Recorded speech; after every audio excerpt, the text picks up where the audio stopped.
Hey, welcome to my channel. My name is Sonny Martinez. I'm a real estate agent in the North Texas area. I'm also known as a musical realtor because I taught band in the great state of Texas for 27 years, and now I do real estate. If you don't mind, go ahead and go to YouTube. Check out my channel, The Martinez Method. I have discussions from real estate, keto diet, calcium test, you name it, I'll discuss it. The other thing I want to make you aware of, I'm going to make a lot of mistakes because I don't go back and edit. Okay, so today's topic, let's get started, is should you buy a house right now? My answer is yes, you should. But then I hear all these discussions, when I'm out in places, well, interest rates are so high. And I'm thinking, compared to what?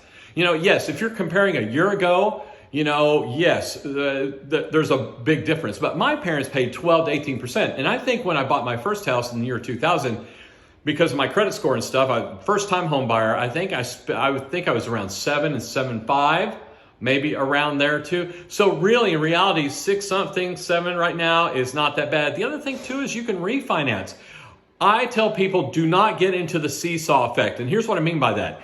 Interest rates here, housing prices sort of here. Well, yeah, it's a little sort of right here, okay? But all of a sudden, when you start sensing this, we start getting this. And what happens when we get here? We had this ridiculous thing that we had last year, eight months ago, a year ago, where it was multiple offers. People were offering 25K, 50K, 75K, sometimes over 100K over asking price with appraisal waivers. How do you compete with that? It was so disheartening as a buyer's agent to go, we lost this deal.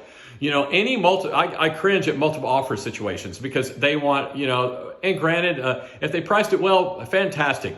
But, unless you're willing to do an appraisal waiver, I say, you know what, there's something else better out there. Let's just go find it. I like being a buyer's agent. I like listing too, but I like being able to show houses because I get to see all sorts of houses, designs and things like that too.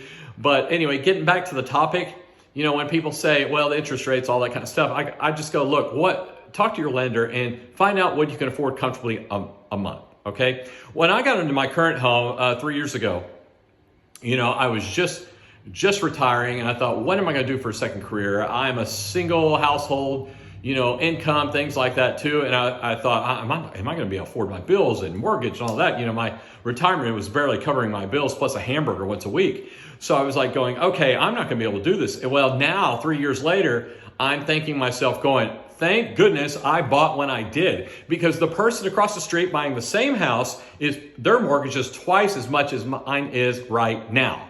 Okay, because not only did the cost of the house go up, the interest rate is a little bit up here. It is. So again, the other thing I have a discussion with buyers too, if you ever are even thinking about buying a house, you need to do it before you price yourself out of the Metroplex, okay? Because I look at housing prices like, a building.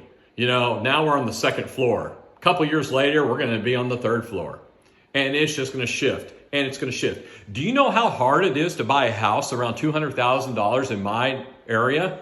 Yes, 5-8 years ago, easy. I can throw a stone or a golf ball and hit one. Now, nada, nilch, anything. You can't find one because it has shifted upward. So my discussion on this too, again, if you have any remote possibility, you can do it.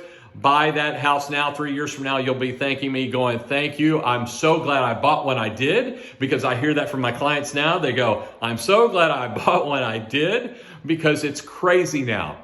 It evolves, okay? The pricing evolves. So get out of that seesaw effect. Stop listening to people that are not licensed. I'm going to tell you all factual information. I'm going to give you best case scenario, worst case scenario too. And by all means, stop listening to the news. They can barely get the weather correct, and they're making comments about the real estate market. Are you kidding? So anyway, just keep that in mind. Also, last thing, if you're a renter, remember that's 100% finance charge right there, if you will.